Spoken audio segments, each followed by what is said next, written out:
Hey guys, welcome to World of Knowledge. आज इस video में बात करने वाले हैं ऑथराइज पर्सन के बारे में। ऑथराइज पर्सन किसके हिसाब से as per FEMA 1999 foreign exchange management act 1999 ने ऑथराइज पर्सन को किस प्रकार से डिफाइन किया है, ये इस वीडियो में जानेंगे। प्लस इसके अलावा ऑथराइज पर्सन अगर आपको बनना है तो क्या प्रोसेस है, कैसे प्रोसीजर है, आपको क्या करना पड़ेगा, किसको अप्लाई करना पड़ेगा, ये सब जानेंगे। आपकी क्या ड्यूटीज़ होंगी, क्या राइट्स होंगी, क्या लाइबिलिटी है ऑथराइज पर्सन को, ये सब इस वीडियो में जानने वाले हैं। सबसे पहले स्टार्ट करते हैं कि फेमा ने फॉरेन एक्सचेंज मैनेजमेंट एक्ट ने ऑथराइज पर्सन को कैसे डिफाइन किया है। तो फॉरेन एक्सचेंज मैनेजमेंट एक्ट ने सबसे पहले सेक्शन 2 सब सेक्शन सी में ऑथराइज पर्सन को डिफाइन किया है एज ऑथराइज पर्सन। देखो, ऑथराइज पर्सन आपको कैसे, सबसे पहला बात है कि ऑथराइज पर्सन मीन्स डिफाइन कैसे किया गया है।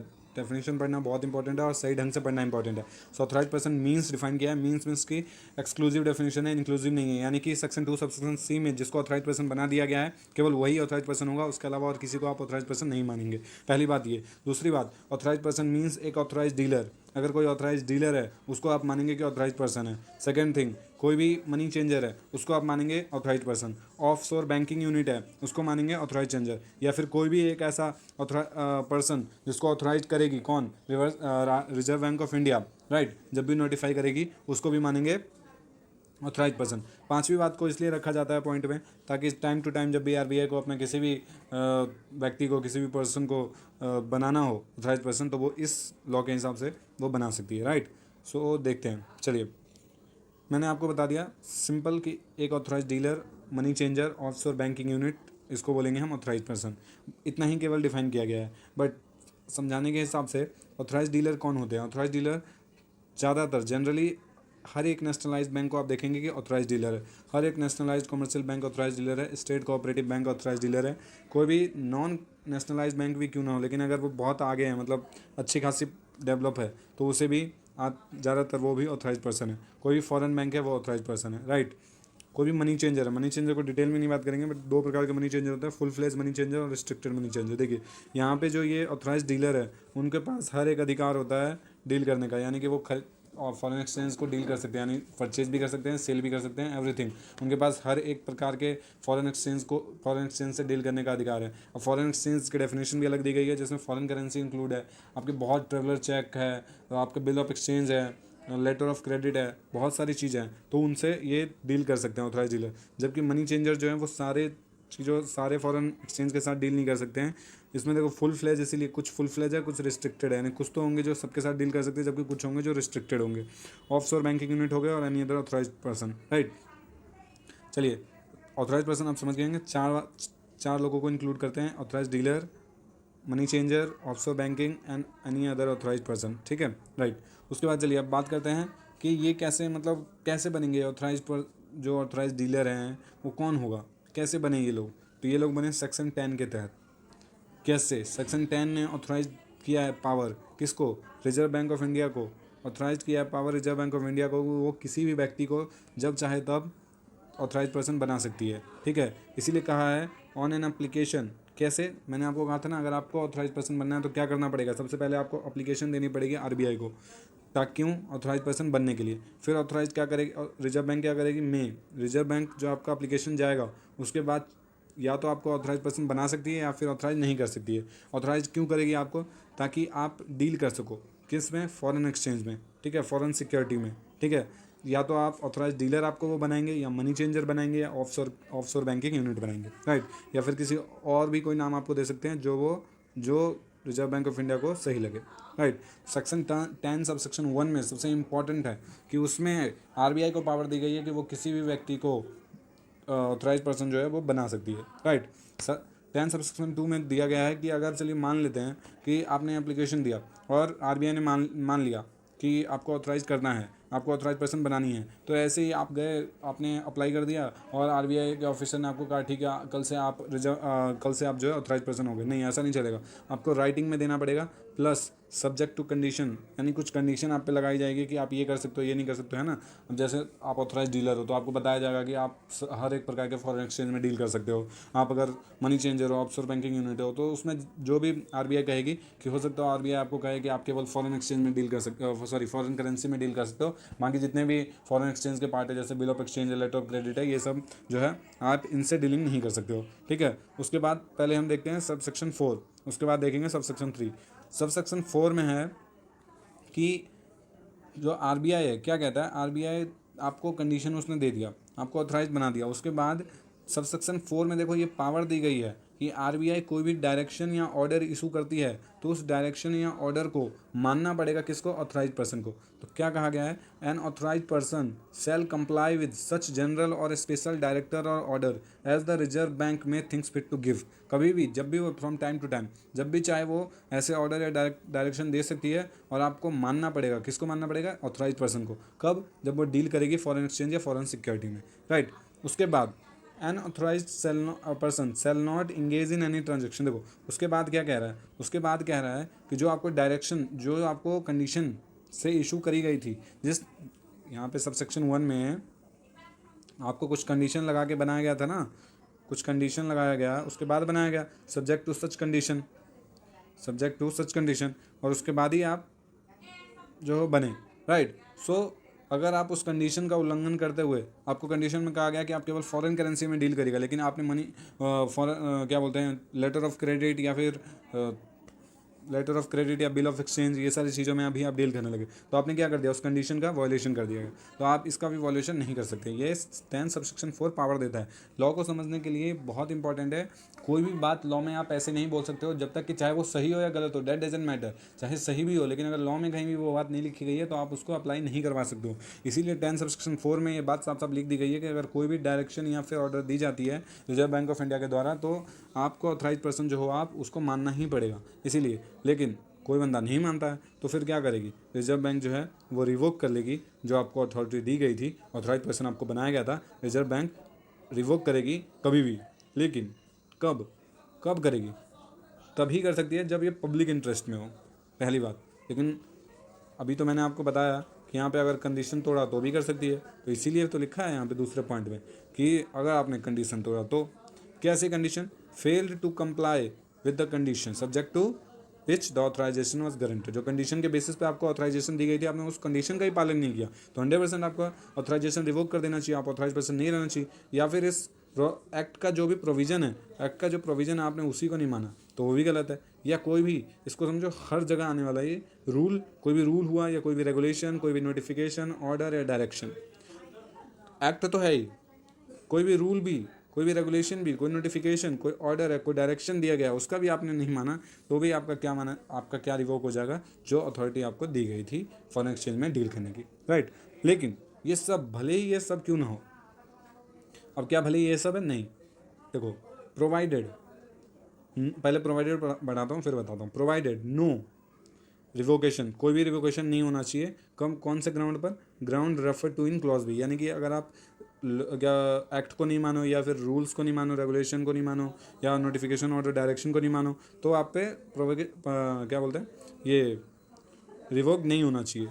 यार ये क्या बात हुई, ऊपर बोल रहे हो रिवोक करो क्योंकि वो फेल कर रहा है, कॉन्ट्रावेन कर रहा है, और अब बोल रहे हो कि रिवोक ना करो। अरे नहीं नहीं, मैं ये नहीं बोल रहा हूँ कि रिवोक नहीं करो, रिवोक करो, लेकिन अनलेस, यानी कि रिवोक तो कर लो लेकिन उसको एक रीजनेबल अपॉर्चुनिटी दो। यानी कि ये नहीं कि अगर भले ही ये वाली प्रॉब्लम आई है, उसने कॉन्ट्रावीन किया है, तब भी आप सीधे रिवोक नहीं कर सकते, उसको एक रीजनेबल अपॉर्चुनिटी दो तभी कर सकते हो, क्योंकि सब लॉ में लिखा गया है, यानी कि इसको पालन करना पड़ेगा। अगर ये बात नहीं लिखी होती, ये बात इसको काट दे, तो कोई भी बंदा अगर ये मान लो किसी भी कंडीशन के कारण, हो सकता हो मजबूरी में या किसी भी कारण से वो ये कंप्लाई नहीं कर पाया, लेकिन उसकी इच्छा नहीं था, वो ऐसा इसका इंटेंशन नहीं था, आगे से वो जरूर करेगा ऐसा, कुछ मजबूरियाँ, कुछ परिस्थितियाँ हो गई कि उसके कारण उसको करना पड़ा, तो इसलिए रीजनेबल अपॉर्चुनिटी दो ताकि आरबीआई उसके बात सुने, आरबीआई को लगा कि हाँ ये व्यक्ति जो है सही बोल रहा है, तो चलो ठीक है इसको कंटिन्यू करने दो, नहीं तो फिर उसका रिवोक कर लो। लेकिन देखो यहाँ एक बड़ा इंपॉर्टेंट पॉइंट है कि मैंने यहाँ ये नहीं बोला कि इन दोनों केसेस में, मैंने केवल यहाँ ये बोला है क्लॉज बी, यानी इस पॉइंट पे, इस वाले केस में अगर रिजर्व बैंक ऑफ इंडिया को ये लगता है कि पब्लिक इंटरेस्ट में किसी का ऑथराइजेशन को रिवोक कर लेना चाहिए, तो उसको कोई भी रीजनेबल अपॉर्चुनिटी देने की ज़रूरत नहीं है, कभी भी जब चाहे सेंट्रल बैंक, जो रिजर्व बैंक है हमारा, वो कभी भी रिवोक कर सकती है, राइट। समझ में आया। सेक्शन 10, किसी को भी बनना है ऑथराइज पर्सन तो क्या है, मैंने शुरू में वीडियो में बताया था कि अगर आपको ऑथराइज पर्सन बनना है तो आपको क्या करना पड़ेगा, आपको राइटिंग में देनी पड़ेगी, रिजर्व बैंक चाहे तो मैं ऑथराइज कर सकती है, ताकि आप एक ऑथराइज पर्सन के नाम से जाना जा सको। उसको क्या करेगा, वो फॉरेन एक्सचेंज में डील करेगा या फिर फॉरेन सिक्योरिटी में डील करेगा, राइट, ठीक है। उसके बाद वो कैसे करेगा, राइटिंग में होना चाहिए, प्लस उसके बाद हमने पढ़ा सेक्शन सबसेक्शन 4 कि अगर कोई ऑर्डर या डायरेक्शन दिया जाता है तो उसको मानना पड़ेगा, जिस कंडीशन के बेसिस पे आपको ऑथराइजेशन दी गई थी उसको आपको तोड़ना नहीं है। अगर आपने तोड़ा तो सबसेक्शन 3 में पावर दी गई है रिजर्व बैंक को कि किसी भी समय वो रिवोक कर सकती है, लेकिन वो पब्लिक इंटरेस्ट में होना चाहिए या फिर ये कारण हुआ तो पब्लिक इंटरेस्ट में नहीं भी है तो भी आपको रिवोक कर लेना है। लेकिन अगर कंप्लाई वाला कारण नहीं हुआ तो आपको क्या करना है, एक रीजनेबल अपॉर्चुनिटी दे देनी है। सब सेक्शन 5 देखते हैं क्या कहता है। इसको एक तरीके से जोड़ना पड़ेगा आपको। अभी तक जो हम 4 सेक्शन पढ़ा, फर्स्ट सब सेक्शन में लिखा था कि अगर आपको बनना है आप राइटिंग में दो, आरबीआई आपको ऑथराइज करेगी अगर चाहे तो। सेकेंड सब सेक्शन में लिखा था कि ऑथराइज क्या ऐसे ही कर देगी, तो नहीं, आपको राइटिंग में करना पड़ेगा, सब्जेक्ट टू कंडीशन करना पड़ेगा। सबसेक्शन 4 में देखा कि कोई भी डायरेक्शन या ऑर्डर इशू किया है या जो कंडीशन है उसको आपको पालन करना पड़ेगा, सबसेक्शन 4 में लिखा हुआ है अगर किया तो, डायरेक्शन इशू किया, ऑर्डर इशू किया तो। और सबसेक्शन 3 में लिखा अगर किसी ने ऐसा नहीं किया तो रिवोक कर लिया जाएगा। रिवोक करने का कारण बताया दो, या तो कंप्लाई नहीं किया या फिर पब्लिक इंटरेस्ट में। अगर कंप्लाई नहीं किया है तो आपको रीजनेबल अपॉर्चुनिटी देने के बाद रिवोक करना है। अगर पब्लिक इंटरेस्ट में आप उसको रिवोक कर रहे हो तो कोई ज़रूरत नहीं है अपॉर्चुनिटी देने की। कौन सी अपॉर्चुनिटी?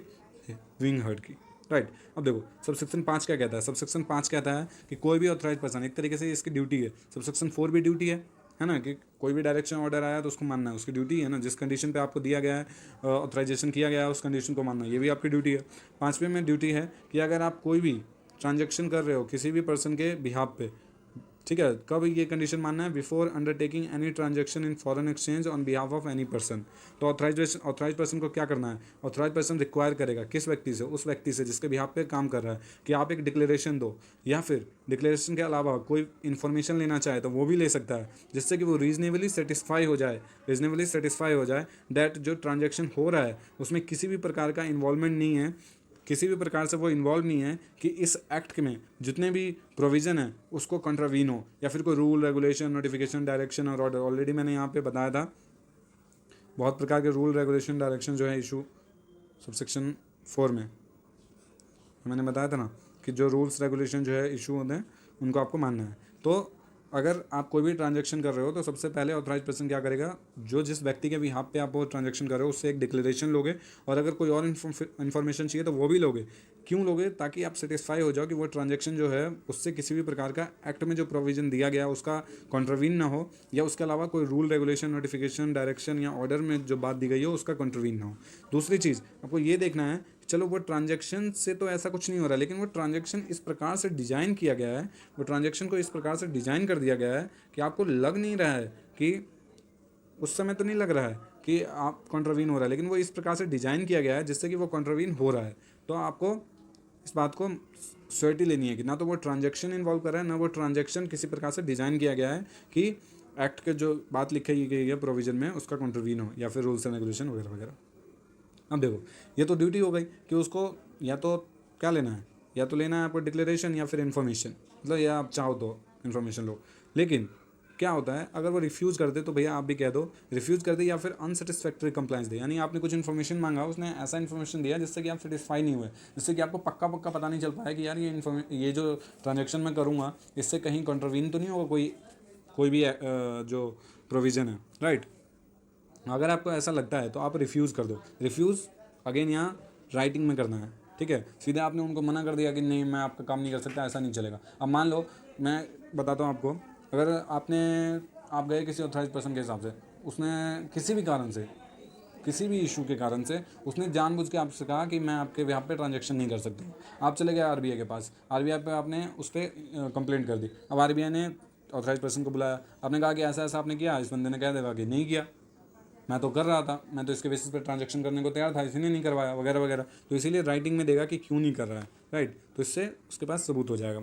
और दूसरी बात और क्या कहता है कि रिपोर्ट करो इस मैटर को रिजर्व बैंक को, अगर आपको लगता है कि वो व्यक्ति किसी भी तरीके से कॉन्ट्रावीन करेगा इस प्रोविज़न को, या फिर लगता है आपको कि रूल्स एंड रेगुलेशन वगैरह, ऑर्डर वगैरह को तोड़ रहा है तो, राइट। सबसेक्शन 5 क्या कहता है? सबसेक्शन 5 एक तरीके से ड्यूटी है ऑथराइज पर्सन की, किसी भी पर्सन के बिहाफ पे अगर वो ट्रांजैक्शन करेगा तो सबसे पहले डिक्लेरेशन लेगा उस व्यक्ति से, और दूसरा अगर उसके अलावा भी कोई इन्फॉर्मेशन उससे चाहिए तो वो इन्फॉर्मेशन ले सकता है, जिससे कि वो रीजनेबली सेटिस्फाई हो जाए, प्योरली तो नहीं बट रीजनेबली सेटिस्फाई हो जाए कि उस ट्रांजैक्शन से किसी प्रकार का जो प्रोविजन दिया गया एक्ट में उसका कॉन्ट्रवीन ना हो, या रूल्स एंड रेगुलेशन में जो बातें लिखी गई है उसका कॉन्ट्रवीन ना हो।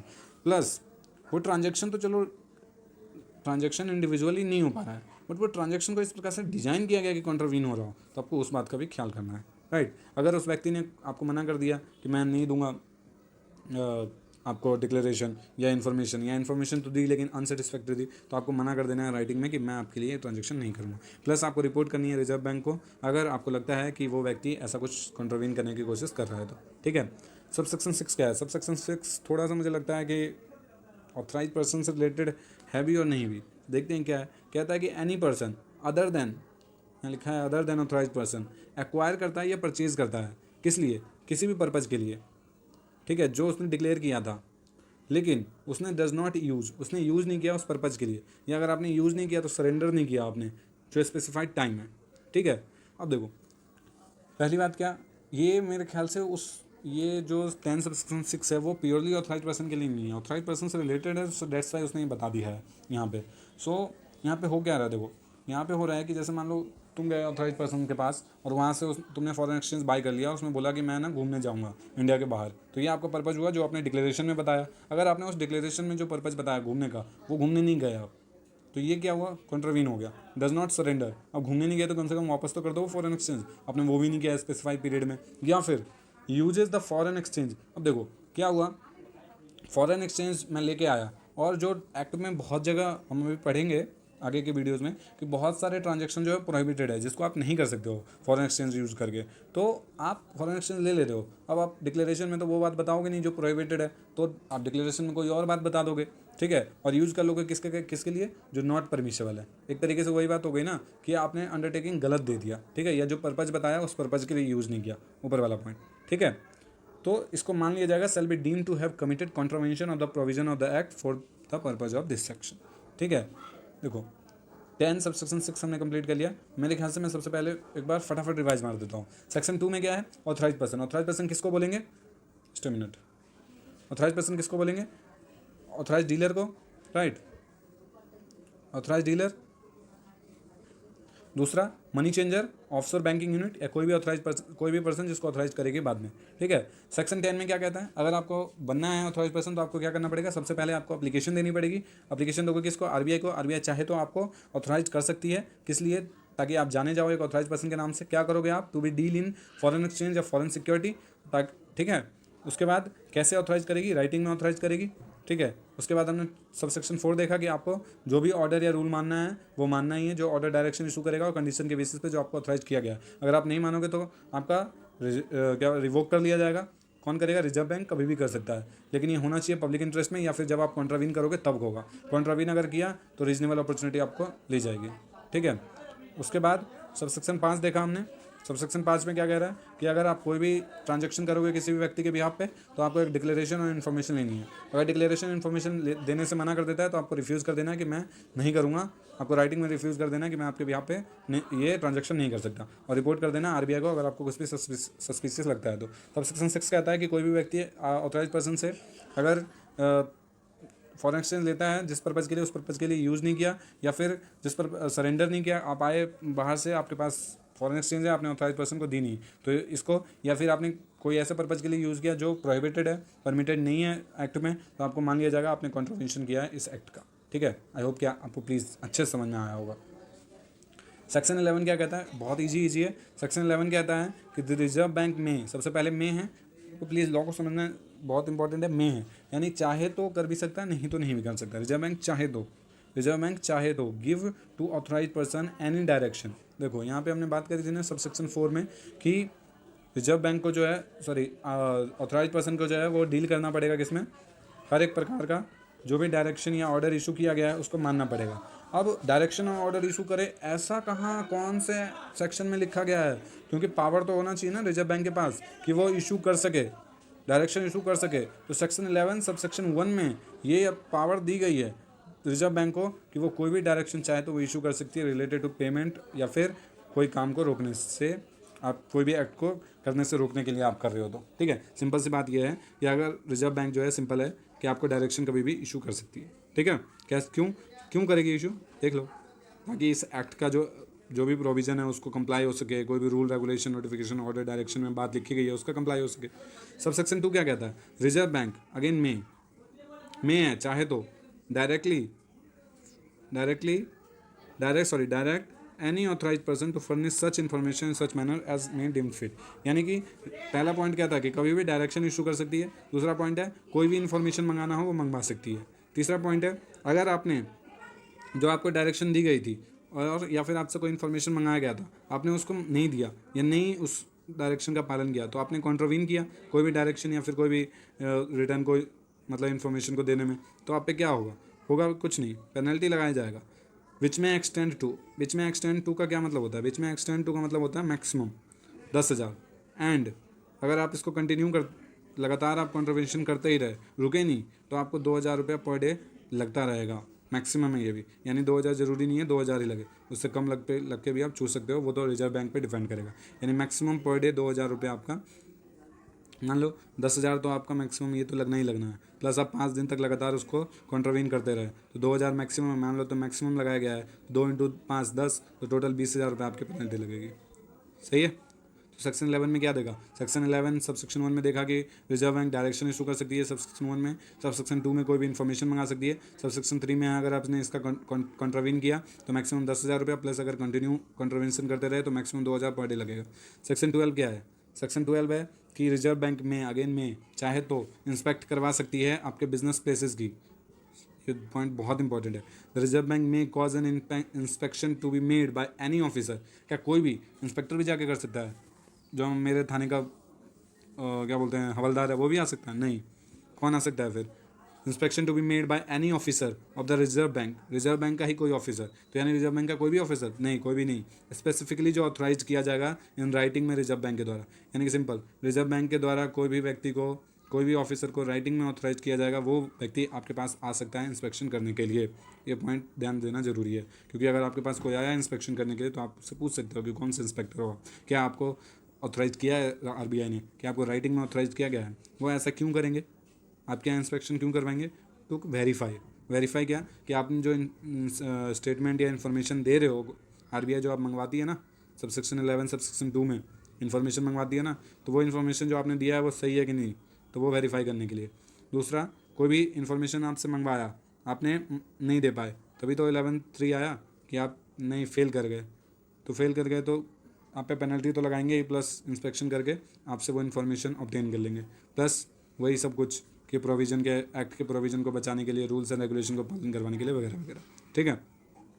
लास्ट पॉइंट इसमें यह है कि अगर आप पे इंस्पेक्शन करने के लिए कोई इंस्पेक्टर आया तो ये आपकी ड्यूटी बनती है एवरी ऑथराइज पर्सन की कि आप उसको सामने जो आपकी बुक्स है, अकाउंट्स है, कोई भी अदर डॉक्यूमेंट है जो आपकी कस्टडी में है या आपके पावर में है, वो आप उस ऑफिसर को प्रोवाइड करवाओ। ठीक है, इट इज़ द ड्यूटी। और लेकिन अगर ऑथराइज पर्सन मान लो इंडिविजुअल है तो ठीक है, अगर कोई कंपनी है या कोई फॉर्म है, एचयूएफ है तो करता देगा, लेकिन कंपनी है तो फॉर्म है तो किसकी ड्यूटी बनती है? तो ये एवरी डायरेक्टर या पार्टनर की बनती है, या कोई भी other official of such company या फॉर्म की बनती है कि वो सारे डॉक्यूमेंट जो है वो उस व्यक्ति को प्रोवाइड करवाए। ठीक है। सो यही सारी चीज़ है।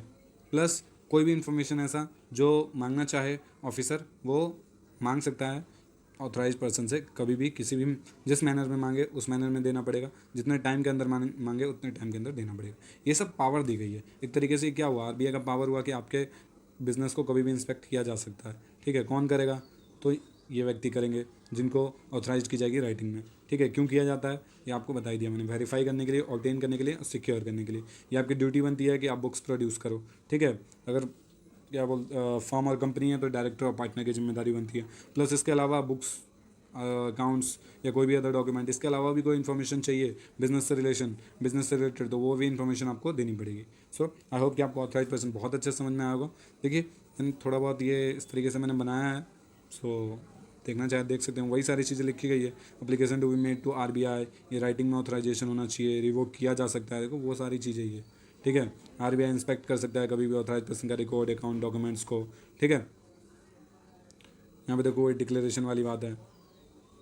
ड्यूटीज़ क्या है? ड्यूटीज़ वही है कि कोई भी डायरेक्शन आता है तो कंप्लाई करना पड़ेगा, अनऑथराइज ट्रांजैक्शन ना करे, यानी जो कंडीशन के बाहर का ट्रांजैक्शन ना करे, टू इंश्योर करे कंप्लाइंस का प्रोविज़न को। ड्यूटी अगर कोई बुक्स मांगता है अगेन वो इंस्पेक्ट होती है तो ये प्रोड्यूस करिए, सारी एक तरीके से ड्यूटी हुई। ठीक है। अगर ड्यूटी आपको बोलता है तो आप देखो आपको समझना पड़ेगा चीज़ें कि ड्यूटी एक जगह नहीं दी हुई है। प्लस सेक्शन 12 है power of Reserve Bank to inspect, ये सारी चीज़ें। ठीक है। अगर ड्यूटी आपको कहता है तो देखो आप कहाँ कहाँ पकड़ोगे। सबसे पहले सबसेक्शन 10 सबसेक्शन 1 ड्यूटी से रिलेटेड नहीं है, 2 भी नहीं है, 3 भी नहीं है। 4 आपका कहता है कि आपको मानना पड़ेगा डायरेक्शन, तो वो आप कर सकते हो। 5 आपका कहता है कि आपको जो है डिक्लेरेशन या इन्फॉर्मेशन लेनी है, वो आपको मानना है। 10 सबसेक्शन 6 आपके लिए नहीं है। 11 आपको कहता है कि डायरेक्शन जो दिया गया है, अगेन या तो 4 वाला 10 4 लिखो या फिर 11 1 लिखो, ठीक है। 11 2 जो है आपके लिए कहता है, देखो दोनों में फ़र्क क्या है मैं आपको बताता हूँ। 10 4 में ऑथराइजेशन पर्सन की ड्यूटी है, 11 1 में पावर है आरबीआई की, ठीक है। तो मेरे ख्याल से 11 1 मत लिखो, 10 4 लिखो, 10 4 10 5। फिर उसके बाद 11 2 कि आपको इन्फॉर्मेशन अगर मांगती है आरबीआई तो वो देनी पड़ेगी, ठीक है। और उसके बाद 11 आई थिंक 12 में आप लिखो कि आपकी ड्यूटी बनती है कि जो भी अकाउंट्स या बुक्स हैं वो आपको प्रोड्यूस करके देनी पड़ेगी, ठीक है। सो आई होप कि आपको अच्छे समझ में आया होगा सेक्शन 10 11 12 इन ऑथराइज पर्सन की definition. So thank you very much.